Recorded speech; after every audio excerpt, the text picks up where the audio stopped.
What is going on, you guys? It's your host, Galadon. Thank you for stopping by, Galadon Gaming. And yes, it is 3 Crown Madness. Let me tell you, this deck, not a fan. You guys know, if you watch my videos, I'm not a big fan or proponent of the Lava Hound of the air decks.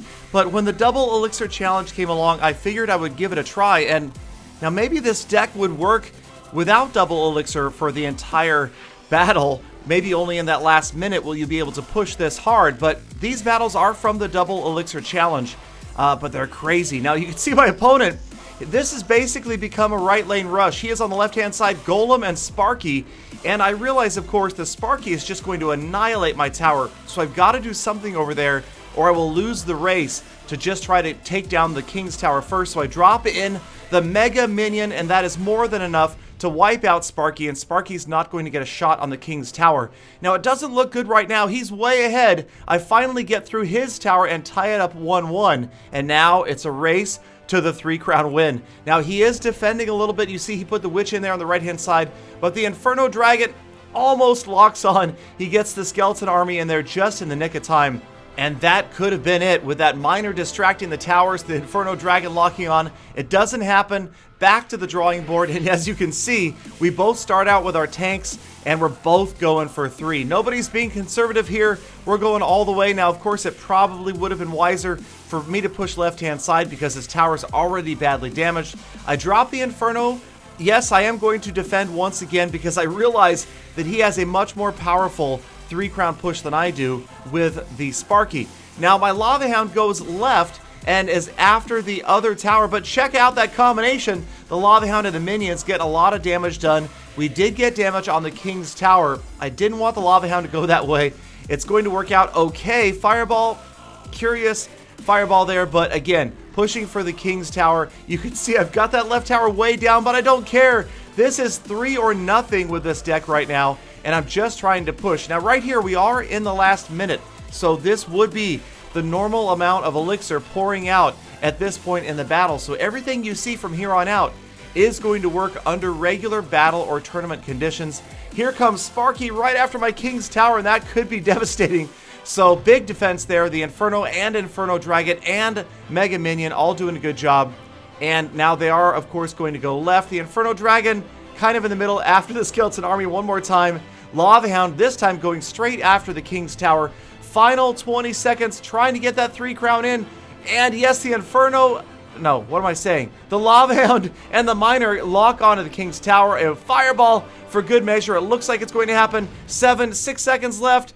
There go the Lava Pups from the Lava Hound, and that is going to do it. That and the Miner. We grab the 3 Crown win in the final seconds.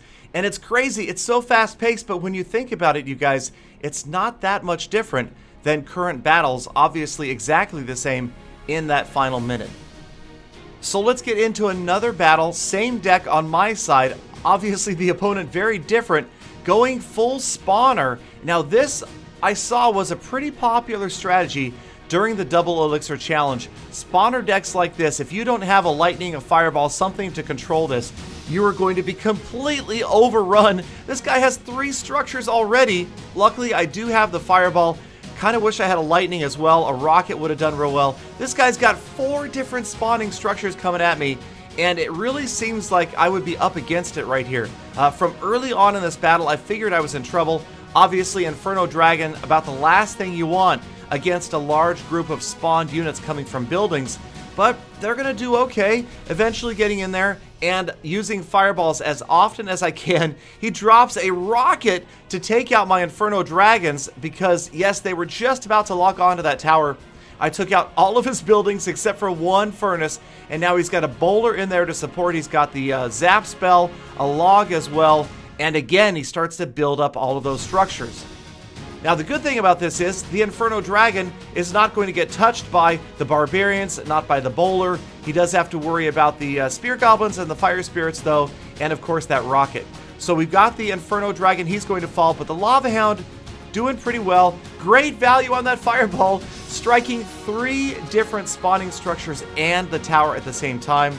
So again, that's probably why you don't see a great deal of use of spawner decks in regular battles, simply because you're not going to have an opportunity to really overwhelm until that last minute.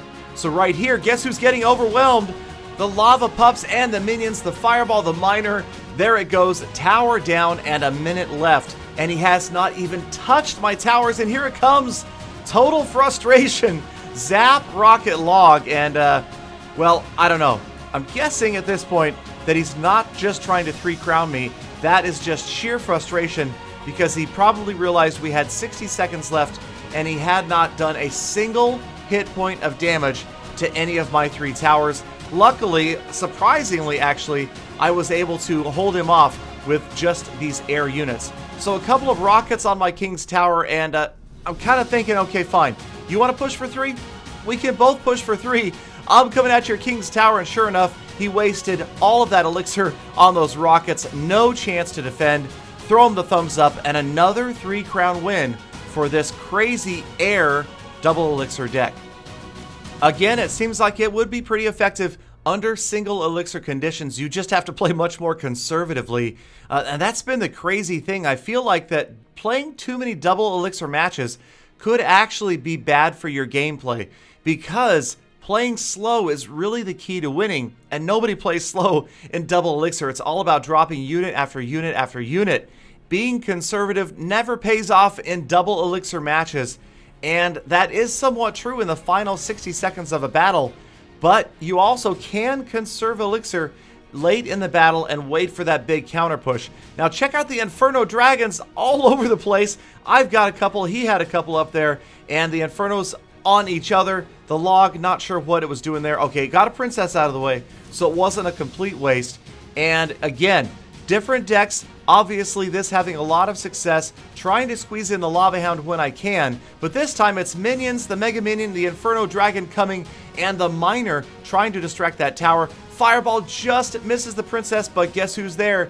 The Inferno Dragon ready to lock onto the tower, getting a lot of damage in, and sure enough, just about takes that tower down. So many hit points peeling off that tower so quickly with that Inferno Dragon.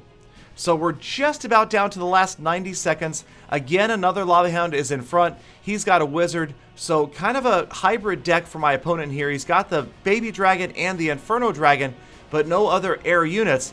And yes, sure enough, we are going to get to that tower with a fireball and a little bit of overkill.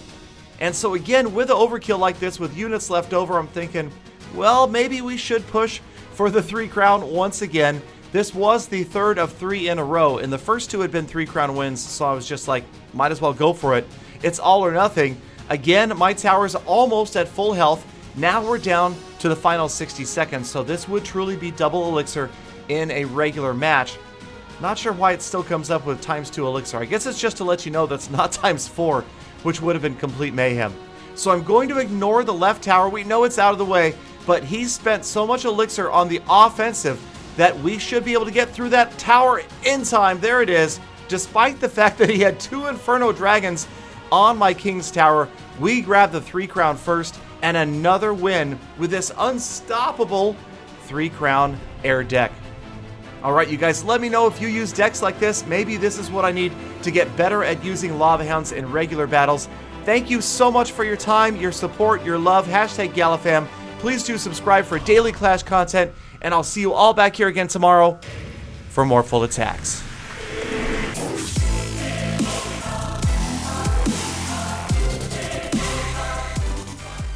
Golly Gold, learn to speak, man. It's not elixir, it's elixir.